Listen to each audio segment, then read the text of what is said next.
യുദ്ധം തന്നെയാണ് അടുത്ത വിഷയം. യുദ്ധമെന്ന് പറയുമ്പോൾ ഇടക്കാലത്ത് യുദ്ധം അവസാനിച്ച് അല്ലെങ്കിൽ യുദ്ധത്തിനൊരു അറുതി ഉണ്ടാകുന്നു എന്നുള്ള തോന്നലുണ്ടായി. പക്ഷേ വീണ്ടും യുദ്ധം കൂടുതൽ വ്യാപിക്കുകയാണ്. കഴിഞ്ഞ ദിവസം ഇറാനിലേക്ക് വലിയ ആക്രമണമാണ് അമേരിക്ക നടത്തിയത്.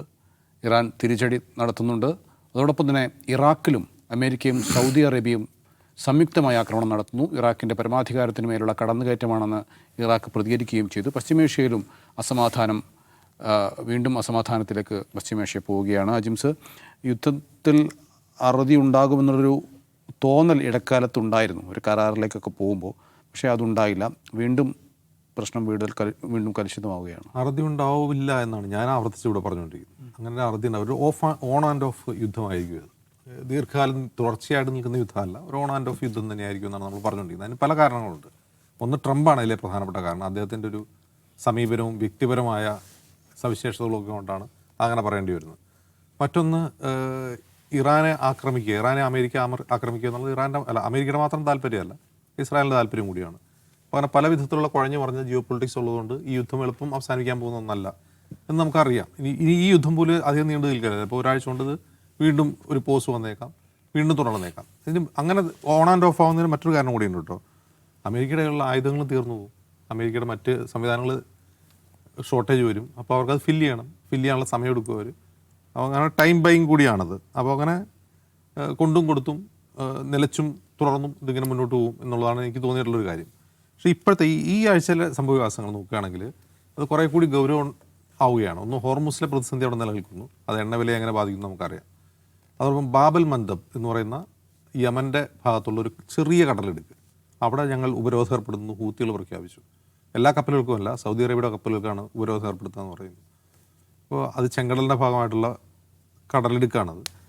ഈ ചെങ്കടലിൻ്റെ ഒരു പ്രശ്നം, ഈ ചെങ്കടലിൻ്റെ ഇങ്ങേയറ്റത്ത് യമനാണെങ്കിൽ അങ്ങേയറ്റത്ത് ഈജിപ്റ്റാണ്, സൂയസ് കനാലൊക്കെ ഉള്ള സ്ഥലം. ഇവിടെ ഒരു ബ്ലോക്കേഡ് വന്നു കഴിഞ്ഞാൽ, ഇപ്പോൾ നമുക്കറിയാം സൗദി അറേബ്യയുടെ ചെങ്കടൽ തീരത്തെ ഏറ്റവും പ്രധാനപ്പെട്ട എണ്ണ എക്സ്പോർട്ടിംഗ് കേന്ദ്രം യാംബു എന്ന് പറയുന്ന നഗരമാണ്. അപ്പോൾ ഈ യാംബുവിൽ നിന്ന് ബാബൽ മന്ദബ് വഴി പുറത്തേക്ക് എണ്ണ പോയില്ലെങ്കിൽ പിന്നെ അവർക്ക് പോകേണ്ടത് തിരിച്ച് ഈജിപ്റ്റ് വഴി സൂയസ് കനാൽ വഴി കടന്ന് മെഡിറ്ററേനിയൻ കടന്ന് കേപ്പ് ഓഫ് ഗുഡ് ഹോപ്പ് ഇല്ലേ, ആഫ്രിക്കയുടെ മറ്റേ പഴയ വാസ്കോഡഗാമ വന്ന സ്ഥലം, അറ്റ്ലാന്റിക് കടന്ന് തിരിച്ച് വന്നിട്ട് വേണം ഏഷ്യൻ രാജ്യങ്ങളായ ഫിലിപ്പീൻസിലേക്കോ ഇന്ത്യയിലേക്കോ അല്ലെങ്കിൽ തായ്ലൻഡിലേക്കോ ഒക്കെ ഏഷ്യൻ രാജ്യങ്ങളിലേക്ക് എണ്ണ കൊണ്ടുവരാൻ. ഒന്ന് ആലോചിച്ച് നോക്കുക. അപ്പോൾ അതുണ്ടാക്കാൻ പോകുന്നൊരു സൗദി അറേബ്യയുടെ ഓയിൽ പ്രൊഡക്ഷനിലെ സ്ഥാനം നമുക്കറിയാം. അപ്പോൾ ബാബൽ മന്ദബിൽ നിന്ന് യാംബു വഴി എണ്ണ കൊണ്ടുവരാൻ പറ്റില്ലെങ്കിൽ അവർ തിരിച്ച് സൂയസ് കനാൽ വഴി പോകണം. അപ്പോഴാണ് ഈ കഴിഞ്ഞ ദിവസം, ഇന്നലെ മിനിഞ്ഞാന്ന് ബുധനാഴ്ച, ഈ ഈജിപ്തിൻ്റെ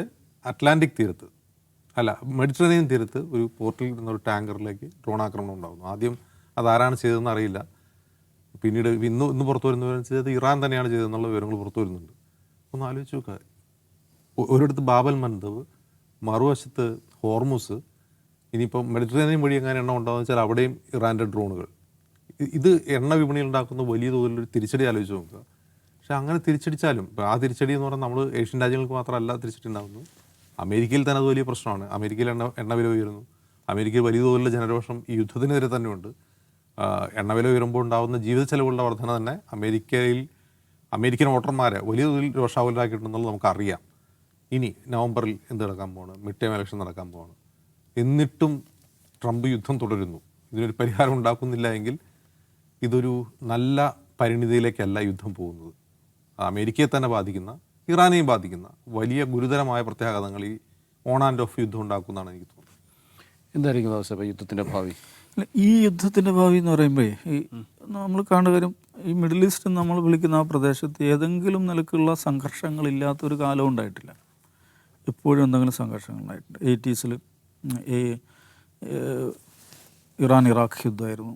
പിന്നെ ഇറാഖ് വാർ വരുന്നുണ്ട്, അമേരിക്കയാണ് ഇറാഖ് വാർ. പിന്നെ പലപ്പോഴായിട്ട് ഈ ഫലസ്തീനിൽ നടക്കുന്ന യുദ്ധങ്ങൾ, സംഘർഷങ്ങൾ. അപ്പോൾ ഏതെങ്കിലും നിലക്കുള്ള സംഘർഷങ്ങളിലൂടെ മിഡിൽ ഈസ്റ്റ് എന്ന് പറയുന്ന റീജിയൻ ഏതാണ്ട് എല്ലാ കാലത്തും പോയിട്ടുണ്ട്.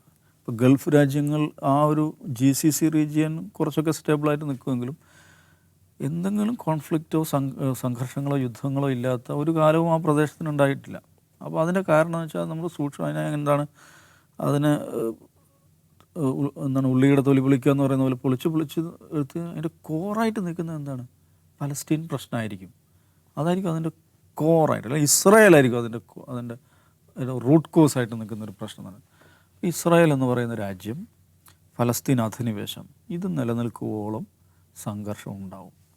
ലോക സമാധാനത്തിൻ്റെ വഴി എല്ലാവർക്കും എന്താണ് വട്ടച്ചൊറി പിടിക്കുക എന്നുള്ളതാണ് വൈക്കം മുഹമ്മദ് ബഷീർ. ലോക സമാധാനത്തിന് ഇപ്പോഴുള്ള ഒരേ ഒരു വഴി എന്ന് പറയുന്നത് ഫലസ്തീൻ പ്രശ്നം പരിഹരിക്കുക എന്നുള്ളത് മാത്രമാണ്. അപ്പോൾ ഞാൻ പറഞ്ഞു വെച്ചാൽ ഇതതിൻ്റെ ഒരു ജനറൽ ഫ്രെയിം വർക്കാണ്. ഇത് പരിഹരിക്കപ്പെടാത്ത കാലത്തോളം ലോക സമാധാനം എന്ന് പറഞ്ഞ സംഗതി ഉണ്ടാവില്ല. അപ്പോൾ അതിൻ്റെ പല സ്വഭാവത്തിൽ അതിൻ്റെ മാനിഫെസ്റ്റേഷൻസാണ് നമ്മൾ കാണുന്നത്. അതിൻ്റെ ഒടുവിലെത്തൊന്നാണ് ഈ ഫെബ്രുവരി 28 തുടങ്ങിയ ഇറാൻ യുദ്ധം എന്ന് പറയുന്നത്. ഈ ഇറാൻ യുദ്ധത്തിലെ പ്രത്യേകത എന്ന് വെച്ചാൽ മുമ്പൊക്കെ അമേരിക്ക നേരിട്ടിടപെടുന്ന സംഗതികളിൽ വളരെ ഡിസൈസീവായുള്ളൊരു പൊസിഷൻ അവർക്ക് ഉണ്ടാവും. ഒരു കൈൻഡ് ഓഫ് ടൈം ടേബിൾ ഉണ്ടാവും. ഒരു ലക്ഷ്യം വെക്കും, അത് അക്കംപ്ലിഷ് ചെയ്യുക എന്നുള്ളതാണ്. ഇപ്പോൾ സദാം ഹുസൈൻ ഇറാഖ് യുദ്ധത്തിൻ്റെ ലക്ഷ്യം എന്തായിരുന്നു? അതിൻ്റെ ഫസ്റ്റ് ഫേസ് എന്താണ്? കുവൈറ്റിനെ ലിബറേറ്റ് ചെയ്യുക, ഡൺ, അത് സാധിച്ചു. രണ്ടാമത്തെ എന്താണ്? സദാം ഹുസൈൻ റജീം, അതിനെ തകർക്കുക, അദ്ദേഹത്തെ ആ ഭരണകൂടത്തെ ഇല്ലാതാക്കുക, അത് അക്കംപ്ലിഷ് ചെയ്തു.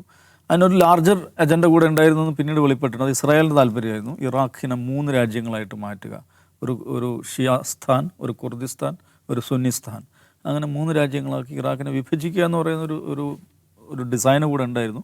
അത് നടന്നില്ല. പക്ഷേ ഈ കുർദ് മേഖലകൾ ഒരു ഓട്ടോണമസ് റീജിയനാക്കി മാറ്റി. അപ്പോൾ ഇങ്ങനെയൊക്കെയുള്ള ലക്ഷ്യങ്ങളോട് വെച്ച് ഒരു ടൈം ബൗണ്ടായിട്ട് ഒരു കലണ്ടർ വെച്ച് അവർ ആക്ട് ചെയ്യുന്നു. അത് നല്ലൊരു ശതമാനം നേടുന്നു, അങ്ങനെയായിരുന്നു. പക്ഷേ ഇത്തവണ നമ്മൾ കാണുന്നു ഇറാൻ യുദ്ധവുമായി ബന്ധപ്പെട്ട് എന്താണ് ലക്ഷ്യം എന്നതിനെക്കുറിച്ച് തന്നെ ക്ലാരിറ്റി ഉണ്ടായിരുന്നില്ല. ആ ലക്ഷ്യം നേടിയോ എന്ന് വെച്ചാൽ, അതിപ്പോൾ ഞാൻ കഴിഞ്ഞ ദിവസം ഒരു പോസ്റ്റ് കണ്ടത്, ഒരു മാധ്യമ പ്രവർത്തകൻ ഈ ഫെബ്രുവരി 28 ശേഷമുള്ള ട്രംപിൻ്റെ പ്രസ്താവനകൾ അത് മൊത്തം സ്വരുക്കൂട്ടിയിട്ട് അതിനെ ഇങ്ങനെ കാറ്റഗറൈസ് ചെയ്തിട്ടുണ്ട്. 106 തവണ വി ഹാവ് ഡിഫീറ്റഡ് ഇറാൻ എന്ന് ഇദ്ദേഹം പ്രസ്താവിച്ചിട്ടുണ്ട്.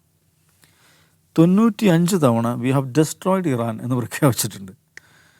88 തവണ ഇറാൻ ഡീൽ ഈസ് ഇമ്മിനൻറ്റ് എന്ന് പറഞ്ഞിട്ട് ഇതേ വാക്ക് തന്നെ എന്നുള്ള ഡീൽ ഉടനെ ഇറാൻ ഡീൽ ഈസ് ഇമ്മിനൻറ്റ് എന്ന് 88 തവണ പറഞ്ഞിട്ടുണ്ട്. 75 തവണ straight of Hormuz is open എന്ന് പറഞ്ഞിട്ടുണ്ട്. സ്ട്രേറ്റ് ഓഫ് ഹോർമുസ് ഇപ്പോഴും നമ്മൾ ഈ സംസാരിക്കുന്ന സമയം വലറ്റലായിട്ട് നിൽക്കുകയാണ്. പിന്നെ അവിടെ ഒരു നോർമൽ പാസേജ് നടക്കുന്നില്ല. അപ്പോൾ അത് ഇങ്ങനെ ഇത് ഒരേ പ്രസ് കോൺഫറൻസിൻ്റെ ആദ്യത്തിൽ ഇറാനെ തകർത്തു എന്ന് പറയും. അവസാനത്തിൽ എന്താണ് നമ്മുടെ കൂടുതൽ പട്ടാളം അങ്ങോട്ട് പോകണം, എല്ലാവരും നാളെ തീർക്കും, പാലങ്ങളൊക്കെ തകർക്കുകയാണെന്ന് പറയും. ഇത് ഇദ്ദേഹം നടത്തി കൊടുക്കുകയാണ്. അപ്പോൾ ഈ ഇദ്ദേഹത്തിൻ്റെ ബിഹേവിയറൽ ഇഷ്യൂ ഇതിൽ പ്രധാനപ്പെട്ട ഒരു ഘടകമാണ്. അമേരിക്കയ്ക്ക് എന്താണ്? അമേരിക്കയ്ക്ക് ഇതിൽ ക്ലാരിറ്റി ഇല്ല. അമേരിക്കൻ ലീഡർഷിപ്പ് തന്നെ JD വാൻസിൻ്റെ സ്റ്റേറ്റ്മെൻറ്റുകൾ എടുത്ത് നോക്കുക, പീറ്റ് ഹെഗ്സത്തിൻ്റെ സ്റ്റേറ്റ്മെൻറ്റ് എടുത്ത് നോക്കുക. രണ്ടും വിരുദ്ധ ധ്രുവങ്ങളിൽ നിന്നുകൊണ്ടാണ് രണ്ടുപേരും സംസാരിക്കുന്നത്. JD വാൻസ് എപ്പോഴും യുദ്ധത്തിനെതിരായിട്ടാണ് സംസാരിക്കുന്നത്. അമേരിക്കയുടെ വിദേശ നയം വേറെ ചില ആളുകൾ ഡിക്റ്റേറ്റ് ചെയ്യുന്നു എന്ന് അയാൾ പരസ്യമായിട്ട് പറഞ്ഞു. ഇസ്രായേലിനെ ഉദ്ദേശിച്ചാണ് പറഞ്ഞത്. ഞാൻ ഇതിനെ എതിർക്കുന്നത് കൊണ്ട്, ഞാൻ നെഗോഷിയേഷന് വേണ്ടി വാദിക്കുന്നത് കൊണ്ട്, ഒരു പൊളിറ്റിക്കൽ ഡീലിലേക്ക് പോകണം, ഒരു നെഗോഷിയേറ്റഡ് ഡീലിലേക്ക് പോകണം എന്ന് ഞാൻ പറയുന്നത് കൊണ്ട് ഞാൻ ഖത്തറിൻ്റെ ആളാണെന്ന് എനിക്കെതിരെ പ്രചാരണം നടത്തുന്നു എന്ന് ഈ വൈസ് പ്രസിഡൻറ്റ് പറഞ്ഞു. ഇപ്പുറത്ത് പീറ്റ് ഹെഗ്സത്ത് എന്താ പറയുക? പുള്ളി ഈ മാസ് ഡയലോഗുകൾ അടിക്ക്, തകർക്ക്, നമ്മുടെ പട്ടാളൊക്കെ അടിപൊളിയാണ്, മെറീൻസ്, പ്രസിഡൻറ്റിൻ്റെ ഓർഡർ കിട്ടിയ ലൂഢനെ പോകും, തകർക്കുന്നൊക്കെ പറഞ്ഞിട്ട് ഇങ്ങനെ സ്റ്റേറ്റ്മെൻറ്റ് നടത്തും. അപ്പോൾ വാർ സെക്രട്ടറി ഒരു പൊസിഷൻ എടുക്കുക, സ്റ്റേറ്റ് സെക്രട്ടറി മാർക്കോ റൂബിയോ ഒരു പൊസിഷൻ എടുക്കുക, വൈസ് പ്രസിഡന്റ് ഒരു പൊസിഷൻ എടുക്കുക, ഇതെല്ലാം കൂടെ കൂട്ടിക്കലർത്തിക്കൊണ്ട് ട്രംപ് ഇങ്ങനെ സംസാരിച്ചുകൊണ്ടിരിക്കുക. ഇതാണ് സംഭവിച്ചുകൊണ്ടിരിക്കുന്നത്. എല്ലാവർക്കും അറിയാവുന്നൊരു കാര്യം, ഇറാനെതിരായുള്ള ആക്രമണം എന്ന് പറയുന്നത് അമേരിക്കയുടെ പ്രോജക്റ്റ് ആയിരുന്നില്ല, ഇസ്രായേലിൻ്റെ സമ്മർദ്ദത്തിന് വേണ്ടി അവർ ചെയ്തതാണ്. പക്ഷെ അതേസമയം മുന്നോട്ട് പോയപ്പോൾ ഇപ്പോൾ ഏറ്റവും ഒടുവിൽ വരുന്ന വാർത്തകൾ, ഈ ലിൻസി ഗ്രഹാം മരണപ്പെട്ടു കുറച്ച് ദിവസങ്ങൾക്ക് മുമ്പ്. മെനിയാന്നാണ് അദ്ദേഹത്തിൻ്റെ ഈ നടക്കുന്നത്, ഈ സംസ്കാര ചടങ്ങുകൾ. അപ്പോൾ ആ സമയത്ത് ഒരുപാട് വാർത്തകൾ വരുന്നുണ്ട്. എന്ന് വെച്ചാൽ ലിൻസി ഗ്രഹാം ഇതിന് വേണ്ടിയിട്ട് ലോബിങ് നടത്തിയതിനെ കുറിച്ചിട്ടുള്ള ഇൻവെസ്റ്റിഗേഷൻ റിപ്പോർട്ടുകൾ അമേരിക്കൻ മാധ്യമങ്ങൾ പുറത്തുവിട്ടു. ലിൻസി ഗ്രഹാം എന്ന് പറയുന്നത് അമേരിക്കൻ വാർ ക്യാമ്പിൻ്റെ ഏറ്റവും പ്രധാനപ്പെട്ട, സയനിസ്റ്റ് ക്യാമ്പിൻ്റെ ഏറ്റവും പ്രധാനപ്പെട്ട നേതാവാണ്. അപ്പം ഇന്നലെ ഞാൻ വായിച്ചൊരു റിപ്പോർട്ട്, ലിൻസി ഗ്രഹാം ടീമും യഥാർത്ഥത്തിൽ വിചാരിച്ചിരുന്നത് 1-2 ആഴ്ച കൊണ്ട് സംഗതി ഫിനിഷ് ചെയ്യാൻ പറ്റുമെന്നായിരുന്നു. പാക്കപ്പ് ചെയ്യാം, നമുക്ക് ഇറാൻ റെജീം ചേഞ്ച് വരെ കൊണ്ടുവരാൻ പറ്റും, ലക്ഷ്യം നേടാൻ പറ്റും, ഗോ സ്മാഷ് ഫിനിഷ്. ഗസയിൽ മുമ്പ് നെതന്യാഹു പറഞ്ഞില്ല, അതേമാതിരി ഇത് പെട്ടെന്ന് പാക്കപ്പ് ചെയ്യാൻ പറ്റും എന്നായിരുന്നു അവർ ധരിച്ചിരുന്നത്. പക്ഷേ അത് കയ്യിൽ നിന്ന് പോയി. അപ്പോൾ കയ്യിൽ നിന്ന് പോയപ്പോൾ ഒരു ഒരു പ്ലാനില്ലാതെ ഇറങ്ങുമ്പോൾ ഉണ്ടാകുന്ന പ്രശ്നങ്ങളുണ്ട്. ആ പ്രശ്നങ്ങളാണ് ഇപ്പോൾ കാണുന്നത്. ഇടയ്ക്കൊന്ന് പോയി അടിക്കും, പിന്നെ ഇല്ല നമുക്ക് ചർച്ച ചെയ്യാമെന്ന് പറയും. പക്ഷേ ഇതൊന്ന് ഇപ്പോൾ ഉണ്ടായ ഡെവലപ്മെൻ്റ് എന്ന് വെച്ചാൽ ഇതുവരെ ഉണ്ടാകാത്ത വിധം ഈ സംഗതി സ്പൈറൽ ചെയ്തുകൊണ്ടിരിക്കുകയാണ്. കാരണം ഇതുവരെ ഹോർമസ് ആയിരുന്നു പ്രശ്നം. പക്ഷേ ഇപ്പോൾ ബാബുൽ മന്ദബ് പ്രധാനപ്പെട്ട ഒരു കോൺഫ്ലിക്റ്റ് സോണായി മാറി. ഹൂത്തികൾ നേരിട്ട് സൗദിക്ക് നേരെ ആക്രമിക്കുന്നു. സൗദി സന എയർപോർട്ട് ആക്രമിക്കുന്നു. സൗദിയുടെയും US-ൻ്റെയും ജോയിൻറ്റ് മിലിറ്ററി ഓപ്പറേഷൻ ഇറാഖിലെ ഇറാനിയൻ അസോസിയേറ്റഡ് ഗറില്ലകൾ ഈ മിലീഷ്യകൾക്കെതിരെ നടക്കുന്നു.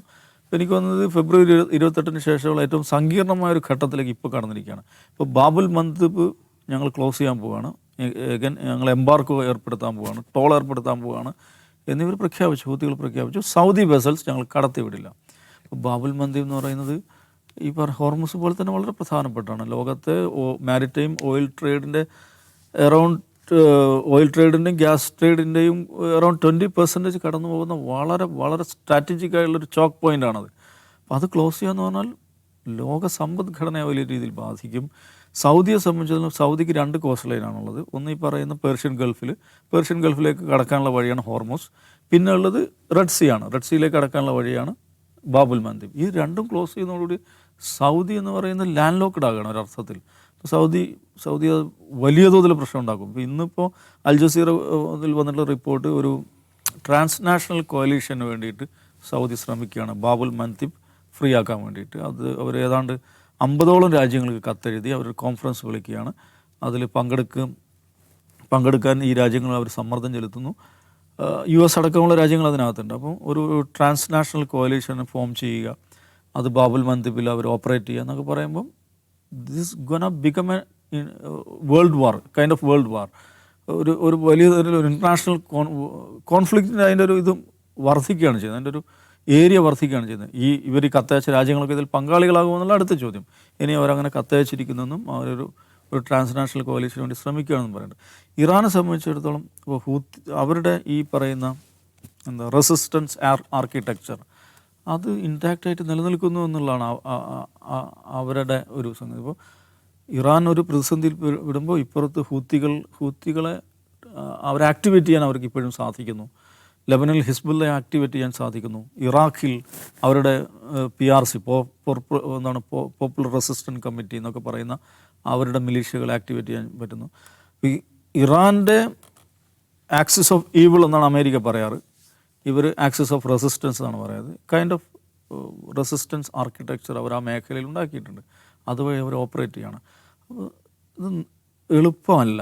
ഇത് നേരത്തെ ഉള്ളതിനേക്കാൾ സങ്കീർണമായിക്കൊണ്ടിരിക്കുകയാണ്. ഇത് ഇറാന് നഷ്ടമില്ലെങ്കിൽ ഇറാന് വലിയ തോതിൽ നഷ്ടം ഉണ്ടാകുന്നുണ്ട്. അവരുടെ ഇൻഫ്രാസ്ട്രക്ചർ തകർന്ന് തരിപ്പണമായിട്ടുണ്ട്. പക്ഷേ അവർ ഇതിലൂടെ അവർ ഇതിൻ്റെ അനുഭവങ്ങളിലൂടെ കടന്നു വന്നവർ, ജനത എന്നുള്ള നിലയ്ക്ക്, ഒരു രാഷ്ട്രം എന്നുള്ള നിലയ്ക്ക്, ഒരു സൈന്യം എന്നുള്ള നിലയ്ക്കെല്ലാം ഇത്തരം അനുഭവങ്ങളിലൂടെ കടന്നു വന്നവരാണ്. ആ ഒരു എക്സ്പീരിയൻസ് അവർക്കുണ്ട്.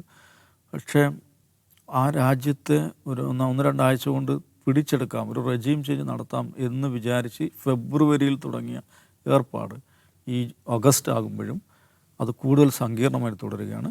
ലോകം അമേരിക്കയുടെയും ഇസ്രായേലിൻ്റെയും കൈക്ക് പിടിക്കുക, നിങ്ങൾ ഈ പരിപാടി ഒന്ന് അവസാനിപ്പിക്കുക, നമുക്ക് സമാധാനത്തോടെ ജീവിക്കണം എന്ന് ലോക സമൂഹം അമേരിക്കയോടും ഇസ്രായേലിനോടും പറയുമ്പോഴേ ഇത് അവസാനിക്കുള്ളൂ.